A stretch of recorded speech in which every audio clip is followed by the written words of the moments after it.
आप देखते होंगे कि हमारे आसपास जो भी एक्टिविटी हो रही है वो एक स्पेसिफिक टाइम पे होती है ना? जैसे कि सूर्य का उदय होना, अस्त होना, फूलों का खिलना, ऑक्सीजन और कार्बन डाइऑक्साइड का बैलेंस रहना। सिर्फ इतना ही नहीं, आपने अगर घर में कोई जानवर रखा हुआ है तो आप देखते होंगे कि उन्हें भी भूख प्यास बिल्कुल टाइम पे ही लगती है। सिर्फ इतना ही नहीं होता, हमारे शरीर के अंदर की जो एक्टिविटीज़ है, जो मेटाबॉलिज्म है, उन सब को भी टाइम बहुत ज़्यादा कंट्रोल करता है। और इसका एक सबसे अच्छा एग्जाम्पल है फीमेल में पीरियड्स का आना। आप देखते होंगे कि हर फीमेल का एक पीरियड साइकिल होता है जो कि 30 से 35 डेज़ के बीच का होता है, और हर महीने एक स्पेसिफिक डेट पे ही उनके पीरियड्स आते हैं। यानी इन सब को कौन कंट्रोल कर रहा है? वह है टाइम। हमारे शरीर के अंदर की एक्टिविटीज़ को भी कौन कंट्रोल कर रहा है? वह है टाइम। सिर्फ इतना ही नहीं, हमारे शरीर के अंदर जितने भी हार्मोन का सिक्रीशन होता है, डाइजेस्टिव एंजाइम का सिक्रीशन होता है, इन सब को भी टाइम बहुत ज़्यादा कंट्रोल करता है। और अगर हम उस शरीर के टाइम के साथ ना चले तो फिर क्या होगा? जो आजकल हो रहा है, आपको बहुत सारी डाइजेस्टिव कंप्लेन हो सकती है, जैसे कि gas, acidity, constipation, indigestion, bloating. आप देखते होंगे कि आजकल काफ़ी सारी ऐसी फीमेल्स हैं जिनके पीरियड्स टाइम पे ही नहीं आते हैं, वो भी इसीलिए आते हैं।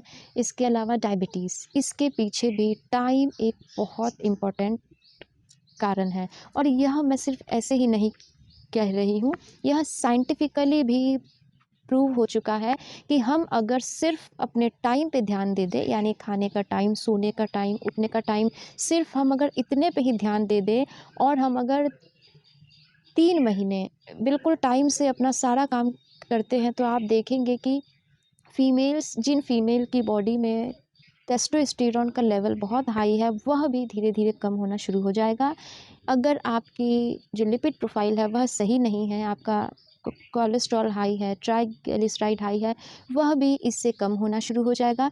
इसके अलावा जो लोग अपने डायबिटीज़ में शुगर को कंट्रोल करना चाहते हैं, वह भी बहुत ही इफ़ेक्टिवली इसे मैनेज कर पाएंगे। ऐसा इसलिए होता है क्योंकि हमारे शरीर में एक हार्मोन सीक्रेट होता है, उसका नाम है इंसुलिन। और यह जो इंसुलिन है, यह बहुत ज़्यादा डिपेंड करता है लाइट पे। यानी जैसे सनलाइट हमारे शरीर को छूती है, हमारा शरीर सनलाइट के एक्सपोज में आता है, वैसे वैसे हमारे शरीर के अंदर इंसुलिन का सिक्रीशन होना शुरू होता है। और जैसे जैसे सनलाइट बहुत तेज़ होती जाती है, यह सिक्रीशन भी बहुत ज़्यादा बढ़ जाता है। और जैसे जैसे सनसेट होने लगता है, इंसुलिन का सिक्रीशन कम होना शुरू हो जाता है। और यह जो इंसुलिन है, यह एक ऐसा हार्मोन है जिसे मैनेज करना, जिसे कंट्रोल करना डायबिटीज़ और पीसीओएस, इन दोनों में ही बहुत इम्पॉर्टेंट है। और इसीलिए अगर आप इंसुलिन के सिक्रीशन के साथ अपना खाना लेते हैं, तो आप देखेंगे कि धीरे धीरे आपका शुगर कंट्रोल होना शुरू हो जाएगा। और फीमेल्स में भी इंसुलिन लेवल लो होगा। जैसे जैसे इंसुलिन का लेवल लो होगा, जो मेल हार्मोन्स हैं, हम जिसे टेस्टोस्टेरोन भी कहते हैं, उनका लेवल भी कम होना शुरू हो जाएगा। और इस तरह से सिर्फ अपने टाइम को मैनेज करके, अपने टाइम पे ध्यान दे करके, आप अपने हेल्थ के बहुत सारे कॉम्प्लिकेशंस को कम कर सकते हैं। तो फिर टाइमिंग क्या होनी चाहिए? आप सबसे पहले तो इस बात का ध्यान रखें कि सनसेट के बाद आप ना खाएँ। जी हाँ, आप अगर अपना वेट लॉस कर रहे हैं, आप अगर अपने कोलेस्ट्रॉल लेवल को कम करना चाहते हैं, आप अगर अपने ब्लड शुगर को कंट्रोल करना चाहते हैं, या फिर आप चाहते हैं कि आपके पीरियड्स टाइम पे आए, तो इसके लिए सबसे पहला सनसेट के बाद खाना बंद कर दीजिए। यानी रात का खाना 7 बजे तक आपका हो जाना चाहिए, मैक्सिमम 8 बजे तक। इससे लेट आप अगर खा रहे हैं तो इसकी वजह से आपको वह सभी हेल्थ प्रॉब्लम हो सकती है, मैंने जिसकी अभी बात की थी।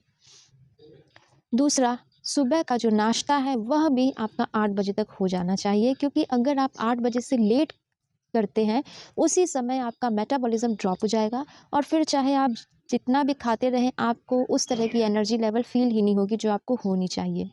और इस तरह से आप देखेंगे कि सिर्फ़ अपने टाइम पे ध्यान देके आप अपनी बहुत सारी हेल्थ प्रॉब्लम्स को सही कर सकते हैं। इसके अलावा अपने सोने के टाइम और उठने के टाइम पे भी आप ध्यान कीजिए, क्योंकि अगर आप रात में लेट नाइट जाग रहे हैं तो वैसे में फिर सुबह उठ के टाइम से हर चीज़ करना हमारे लिए संभव नहीं है। इसीलिए सोने का टाइम, उठने का टाइम, इस पे भी ध्यान देना हमारे लिए बहुत ज़रूरी है। अगर आपको मेरी यह वीडियो इन्फॉर्मेटिव लगती है तो इसे ज़्यादा से ज़्यादा शेयर कीजिए। Thank you very much for watching my video.